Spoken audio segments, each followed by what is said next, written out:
En réalité, il n'y a que deux options. Je crois qu'il parlait autrefois de trois, celle où on essaye simplement de tenir plus longtemps qu'eux en maintenant le blocus. Mais je ne pense plus que ce soit une option viable, même pour le président Trump. Donc en gros, soit on relance la guerre en essayant cette fois de vraiment les mettre hors jeu, soit on choisit de se retirer. Parce que je pense aussi qu'un accord négocié n'est pas envisageable, puisque nous n'acceptons rien de ce qu'ils demandent.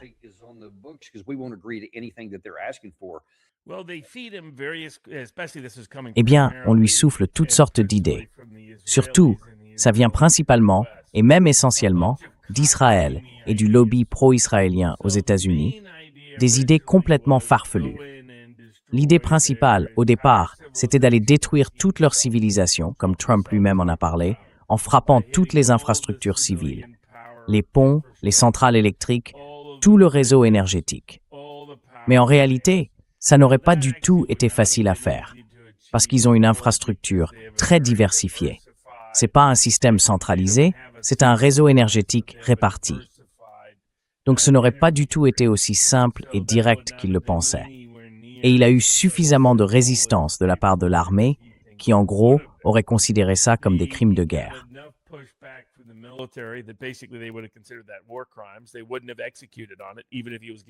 Il ne l'aurait pas exécuté, même si on le lui avait donné. D'ailleurs, plusieurs anciens généraux de division l'ont confirmé, chacun de leur côté, à partir de leurs sources au Pentagone. L'armée avait clairement dit qu'elle n'utiliserait pas d'armes nucléaires. Ils ont dit au général Kane, « On ne va même pas regarder la carte des frappes prévues. Et ensuite, on ne mènera pas les frappes que vous demandez sur des infrastructures civiles. On va limiter et restreindre tout ça aux cibles militaires. » Au début, ça l'a mis en colère, parce qu'il a aujourd'hui la psychologie de quelqu'un atteint d'une forme de démence comportementale. Il invente sans arrêt des choses, et son niveau d'empathie est extrêmement bas.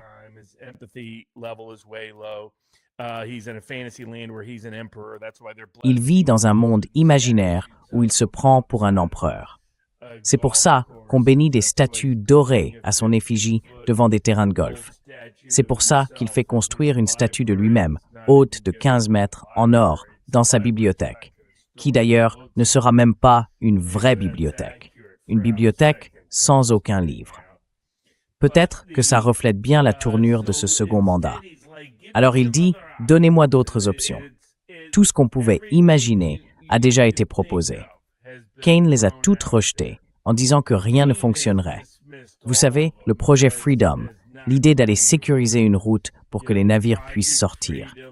Eh bien, ça n'a pas marché. Ça s'est arrêté presque aussitôt.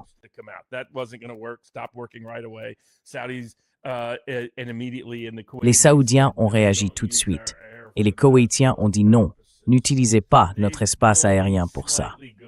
Depuis, ils ont un peu changé de position, mais pas beaucoup. En réalité, ils veulent surtout en finir vite, et ils négocient déjà avec la Chine et la Russie pour construire leur propre accord, une structure de sécurité. D'ailleurs, c'est peut-être ça, la solution finale, que la Chine et la Russie fassent leur propre accord, sans la participation des États-Unis. Mais toutes ces autres idées d'escalade qu'on propose, c'est du genre « allons-y », comme quand Lindsey Graham se plaint des Pakistanais. Eh bien, les Pakistanais savent très bien qu'ils entretiennent de bonnes relations avec l'Iran, la Chine et la Russie. Mais l'une des idées, c'était d'utiliser le groupe ethnique, la minorité sunnite du sud-est de l'Iran, comme base pour lancer une révolte, pendant que les Kurdes arriveraient par le nord-ouest. Eux viendraient donc du sud-est. Je crois que cette région s'appelle le Baloutchistan. Mais la plus grande partie de cette population vit dans le sud du Pakistan, où il y a déjà des conflits anciens. Et le Pakistan ne veut surtout pas voir ce genre de choses, parce que ça créerait sa propre catastrophe. Pourtant, c'est l'une des propositions qui ont été présentées au président. Envoyez juste quelques forces spéciales, rien de très important. La révolution se fera toute seule. On arme tout le monde. C'est de ça qu'il parle, les armées. C'est bien ce qu'il veut dire. Ce n'est plus une question de Kurdes, parce que les Kurdes iraniens n'ont jamais été intéressés par ça. Et la plupart des Kurdes irakiens non plus. Il y en avait certains qui voulaient prendre l'argent et faire ce qu'ils voulaient. Mais la majorité n'était plus partante après ce qui s'est passé en Syrie. En revanche, les Kurdes iraniens, eux, s'entendent plutôt bien avec le régime. Ils sont même plus hostiles au Shah qu'à ce régime-là.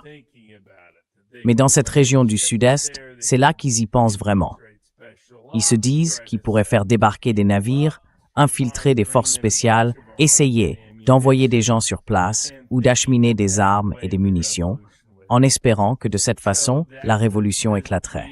Donc, l'opération des forces spéciales pour aller récupérer l'uranium enrichi s'est abandonnée. Ils ont déjà essayé, ils avaient fait passer ça pour une mission de sauvetage de pilotes. C'est pour ça que vous n'avez jamais vu ces pilotes soi-disant sauvés. Vous savez bien que Trump les aurait exhibés partout si cette opération avait vraiment été légitime.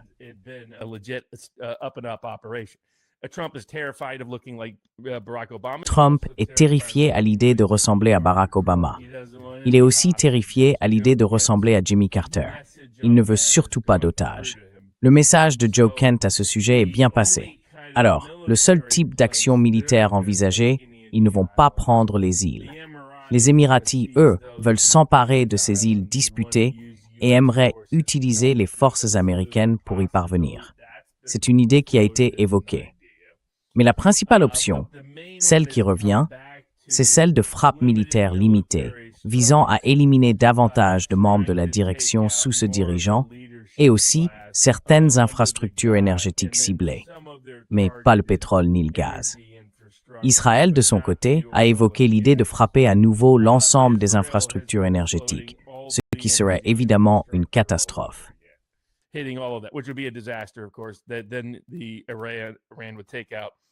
Alors, l'Iran détruirait toute l'infrastructure pétrolière et énergétique du Golfe, et là on se retrouverait face à une dépression mondiale qui durerait une dizaine d'années, avec de la stagflation. On lui a déjà dit que ce serait une autre catastrophe, aussi bien le secrétaire à l'énergie Wright que le Pentagone. Donc, toutes ces options sont vraiment, il est plus probable qu'on ait une frappe militaire limitée et ciblée qu'autre chose. Si Trump décide d'escalader dans la croyance naïve et illusoire que soudain ça va changer la donne. Mais il y a une autre possibilité. Il pourrait simplement lancer quelques frappes légères, puis se retirer, proclamer la victoire et utiliser cette dernière série d'attaques pour dire qu'il a porté un dernier coup avant de partir.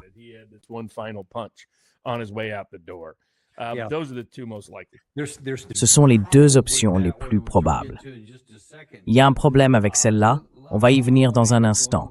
Mais avant ça, je veux revenir sur un autre point sur l'état d'esprit du président et sur les difficultés qu'il rencontre pour arriver à ce succès. Voici ce qu'il a dit hier à propos de la nécessité d'obtenir l'accord nucléaire.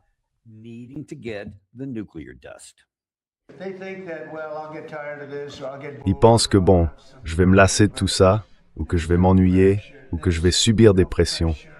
Mais il n'y a aucune pression. Aucune, vraiment. On va avoir une victoire totale. L'Iran m'a dit très clairement qu'il comptait nous remettre ce que j'appelle la poussière nucléaire. C'est plus simple à dire comme ça, mais il faudra bien l'extraire, parce qu'ils n'ont absolument pas le matériel pour le faire eux-mêmes. Les États-Unis et la Chine sont les deux seuls pays au monde capables de le faire.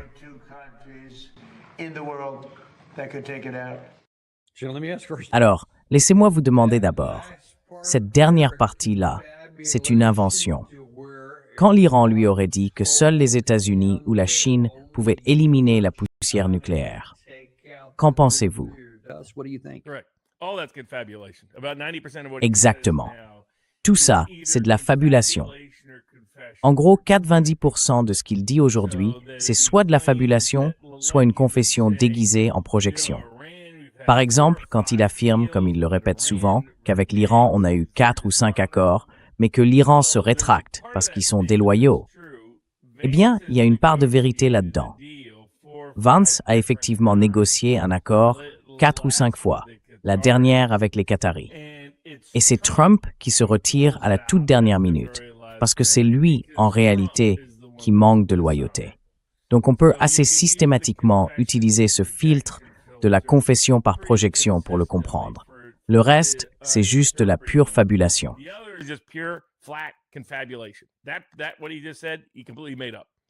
Ce qu'il vient de dire, il l'a complètement inventé. Ça ne s'est pas passé. Jamais. Je veux dire, aujourd'hui, James O'Keefe parle de 2 vidéos tournées en caméra cachée avec des employés de la Maison-Blanche où ils disent que Trump, c'est comme un ivrogne qui ne boit pas. Ils n'arrivent pas à comprendre où il en est dans sa tête, ils ne comprennent pas d'où ça vient. Et ça, c'est devenu courant. Je vois Mario et d'autres chez Meanwell continuer à penser que Trump agit de façon rationnelle. Il ne l'est pas. Le Trump du premier mandat, celui des 10 dernières années, celui de la campagne de 2024, n'existe plus. C'est un Trump atteint d'une forme de démence comportementale qui s'aggrave de jour en jour. Ça se dégrade chaque jour un peu plus. Et l'armée commence à s'en rendre compte. Le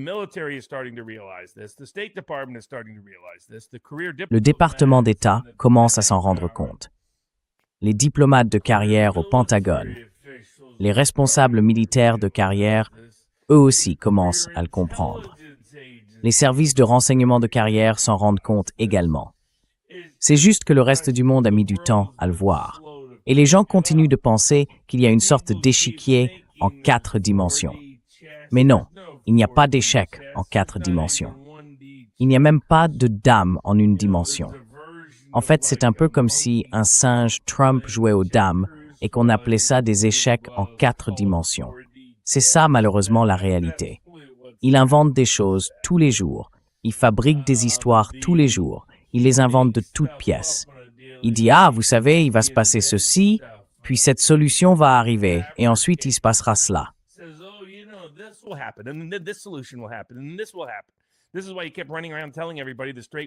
C'est pour ça qu'il passait son temps à dire à tout le monde que le détroit ne serait pas fermé, alors que, clairement, tout le trafic dans le détroit allait être bloqué.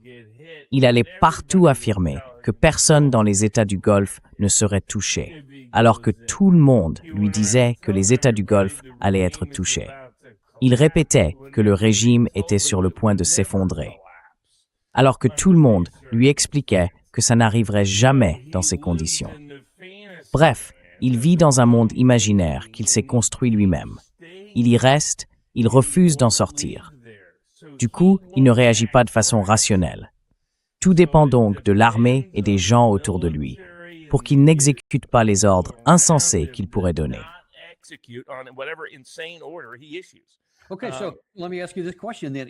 D'accord. Alors laissez-moi vous poser cette question. Est-ce qu'il est possible que, et peut-être que non, vous allez peut-être me dire non, la réponse est non, mais est-ce qu'il est possible qu'un certain nombre de personnes qui vivent dans ce monde de faucons de guerre, toujours à la recherche du prochain conflit, comme Robert Kagan, qui a écrit ceci.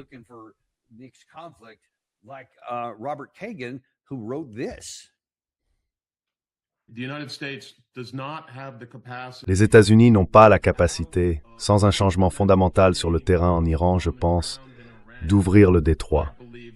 L'Iran pourra tirer dessus depuis toutes sortes de distances. Et vous savez, les États-Unis ne peuvent tout simplement pas protéger chaque navire dans le détroit avec les moyens qu'ils ont. Donc à mon avis, il en faut bien plus. D'ailleurs, je ne suis pas surpris que Bibi Netanyahou dise cela. Je pense que cette guerre pourrait se terminer de façon très désastreuse pour Israël, justement parce que l'équilibre et l'influence dans la région vont se déplacer de manière spectaculaire en s'éloignant des États-Unis et d'Israël pour aller vers l'Iran et ses alliés.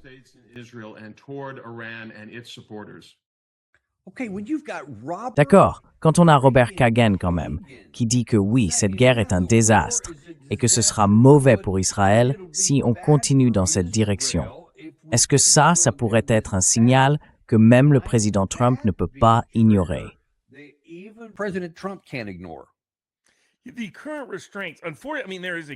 Les contraintes actuelles.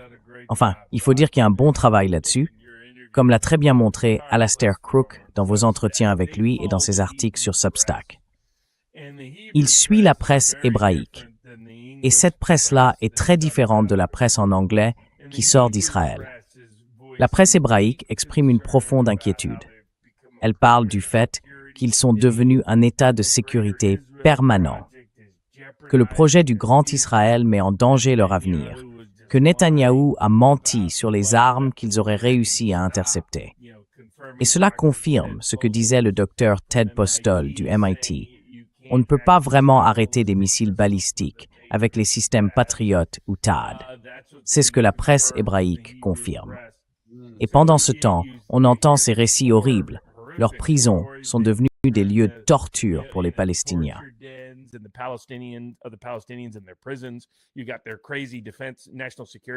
Leur ministre de la Défense et de la Sécurité nationale, complètement fou, a fait un gâteau d'anniversaire avec une corde de pendu dessus pour symboliser le meurtre de Palestiniens. Franchement, ils perdent la tête et ils perdent aussi leur âme dans une grande partie d'Israël. Et de plus en plus d'Israéliens commencent à s'en rendre compte. Ce qu'on ne voit pas beaucoup dans les médias occidentaux, c'est qu'il y a eu d'énormes manifestations contre la guerre en Israël. Est-ce que c'est une minorité du pays? Oui, mais c'est un groupe qui grandit, encore et encore. Parce que quand le roi des néoconservateurs, le champion des va-t-en-guerre, Robert Kagan, dit « Oups, ça tourne au désastre », eh bien, ça devrait alerter tout le monde que c'est vraiment un désastre. Donc je pense que pour Trump, la principale retenue en ce moment vient de deux choses. D'abord, le fait que tout son cabinet, tout le secteur de l'énergie et de l'économie, et tout le Pentagone, Et les services de renseignement lui disent « Non, non, non, non, non, non ». et puis, il y a tout simplement la réalité économique. Malheureusement, Netanyahou vit encore dans son propre monde, complètement déconnecté. Il pense qu'il faut continuer la guerre, qu'il faut repartir à l'offensive, et encore une fois escalader contre l'Iran, parce qu'il veut maintenir le conflit jusqu'en octobre pour pouvoir se faire réélire et éviter de passer le reste de sa vie en prison. Donc, malheureusement, il est tellement centré sur ses intérêts personnels, tellement enfermé dans une vision étroite et égoïste, qu'il est prêt à sacrifier tout l'avenir d'Israël juste pour rester libre. C'est là où en est l'état d'esprit de Bibi. Il est aussi fou que les autres. Les Émiratis, eux, sont toujours complètement à côté de la plaque.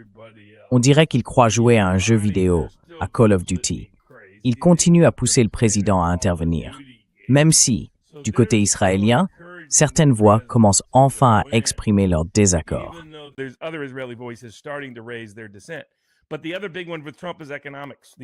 Mais l'autre grand sujet avec Trump, c'est l'économie. L'indice de pression de la Deutsche Bank ne fait qu'ajouter de l'huile sur le feu. Regardez le taux d'approbation du président sur l'économie. Il essaie de contourner ça en intimidant Rasmussen, en intimidant Trafalgar, pour qu'il fasse de faux sondages qui lui disent qu'il est largement en tête. Son sondeur interne est connu pour fabriquer de faux sondages. C'est de là que viennent ces sondages bidons dont il dit qu'il a entendu parler. Et parfois, pour être honnête, il les invente, tout simplement. Il les sort de nulle part. Mais il y a deux choses qu'il ne peut pas inventer. Le prix moyen de l'essence et le taux du trésor à 10 ans. Ces deux-là, il ne peut pas les inventer.